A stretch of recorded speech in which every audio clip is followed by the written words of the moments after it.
Gang, we are back for another video today. Should you dirty bike as a skinny guy? This is also a question that I recently get a lot. There's actually a pretty simple answer to that. It's simply no, you shouldn't. If your goal is to look like a static guy, like if you really want to have a good looking physique, you shouldn't dirty bike. And generally speaking, no one should ever dirty bike.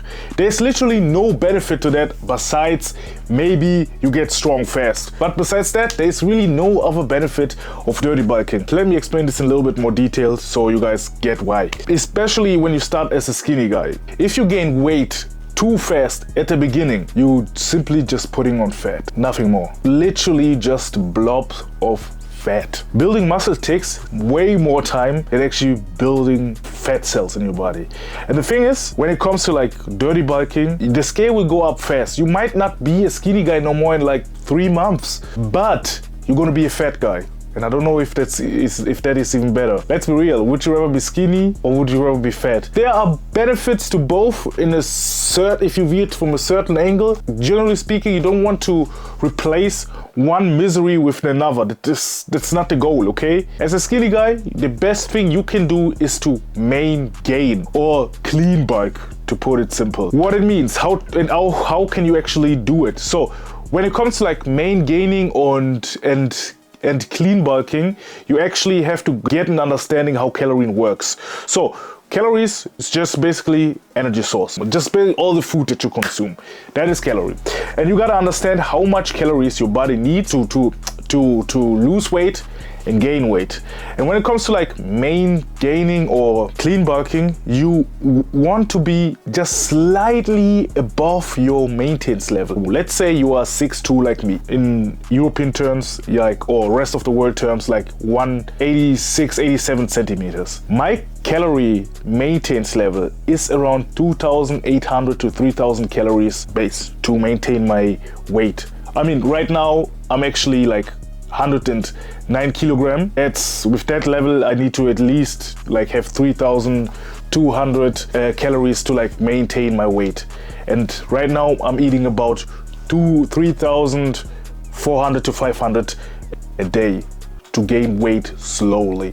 Over the past year, where I gained around 10 to 12 kilogram, I went from 94 to 106, 107, 8, around that. That's where I'm standing on. So in a time span of a whole year, I gain about 12 to 13 kilograms. That's about 1 kilogram per month in a year.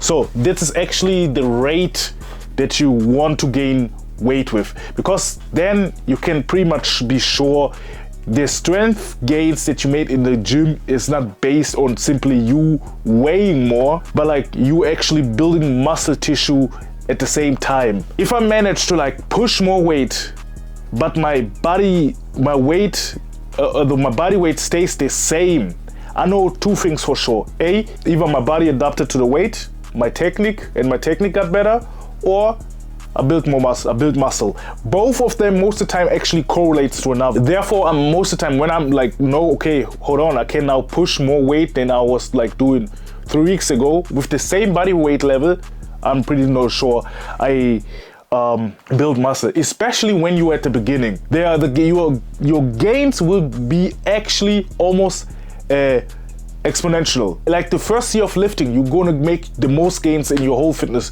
journey. The longer you're in the like process, the slower it gets, the harder it gets to level up. Therefore, it's even more precise, not as much surface level for me anymore. When I know it's okay, I'm getting stronger while staying at the same body fat level, then I've built some muscle. My body got used to that, like, you know, resistance training.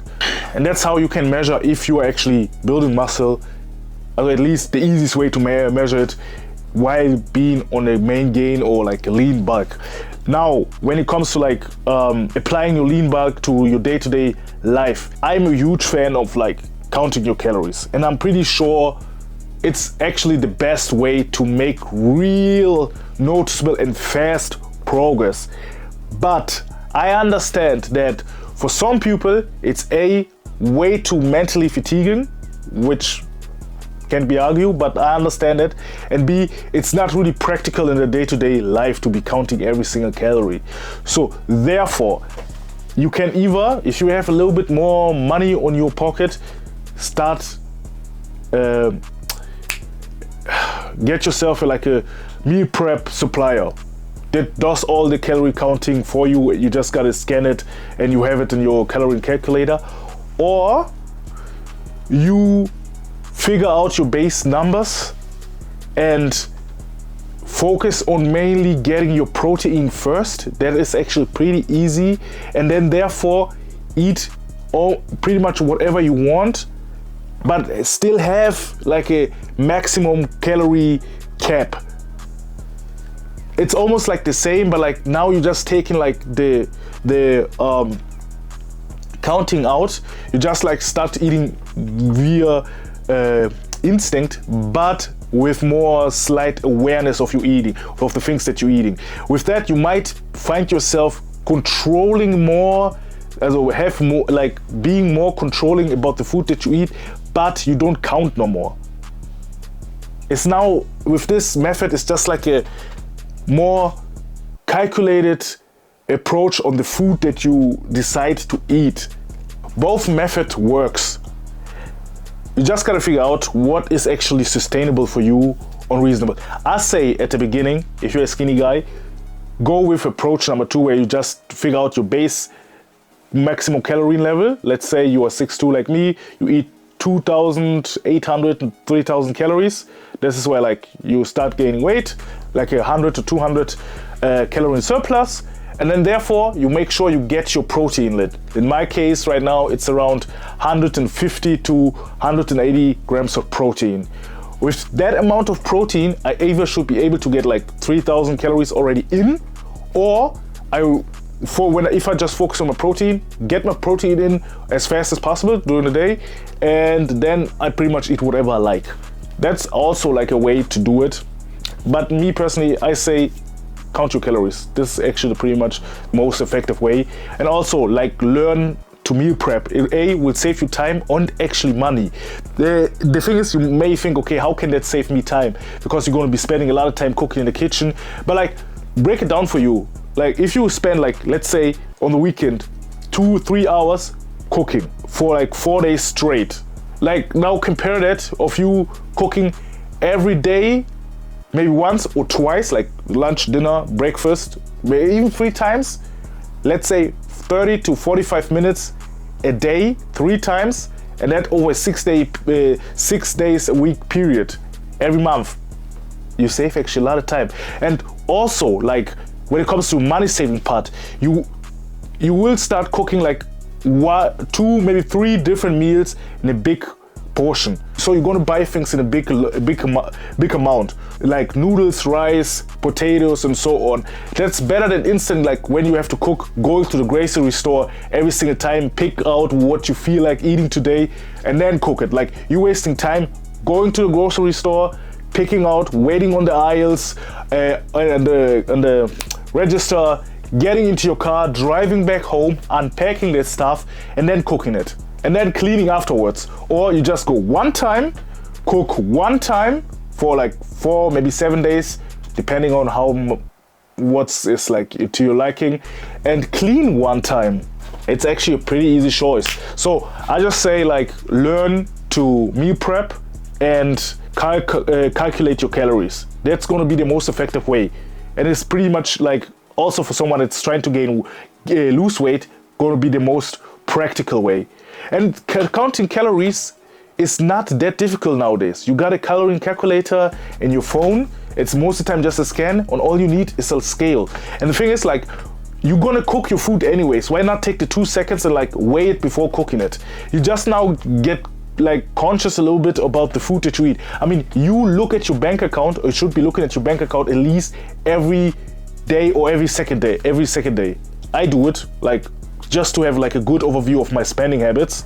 And yeah, that's like pretty much the same thing. You just like, a lot of people think like when it comes to food, they don't have to be so conscious about it, because food is like my pleasure, my thing to enjoy. And yes, it is, but like you still should know what you're actually consuming. I mean, the food that you say is a pleasure for you can end up being poison. That's why start learning how to count your calories and don't obsess about it, okay? If you like eat sometimes a little bit too low or too high, it's not going to be the end of the world. It will eventually happen because life going to be in a way. The only thing that you should be worrying about, that you know what you have eaten today, or at least how much. Like, get this slightly, you don't have to like be point on the calories. And especially like after a while, once you like done it for like a month straight, you will start to get like a feeling for that, how many calories certain ingredients have or certain meals have. And at some point it will be so much in you that you like almost can cut out the calorie counting. For example, I'm not counting my calories right now, and I can pretty much, even though I'm on a bulk right now, keep my weight constant or slowly going up without like, you know, eating too less or too much or all that. At some point it will be so engraved in you, like I said, like checking your bank account every once in a while. And that's pretty much how you're gonna be able to gain weight as a skinny guy in 2025. Oh no, it's pretty much the same, have been always the same method, fast. You don't need to dirty bike, not at all. No one actually needs to dirty bike. And the thing is, I've done a dirty bike once before, and I ain't gonna lie, I enjoyed that time. I got pretty strong pretty fast, but right now I gotta say I'm in that body weight that I'm like almost comparable in like 2 years ago when I dirty bike when it comes to weight wise, but I'm far stronger, I am far leaner, and I feel way better. When I dirty biked, I was sluggish, sleeping felt hard, just the slightest amount of cardio was like killing me, and I wasn't really that fat, but like it was just draining. My face was bloated all the time, like I was tired, I was getting tired fast. I even like my body started to smell a little bit different. Didn't like that as well. So there's literally no benefit of dirty bulking. Start main gaining or lean bulking, whatever you like to call it, and you will be good and build a nice, good looking Greek god physique. And with that being said, guys, I'll see you in the next video.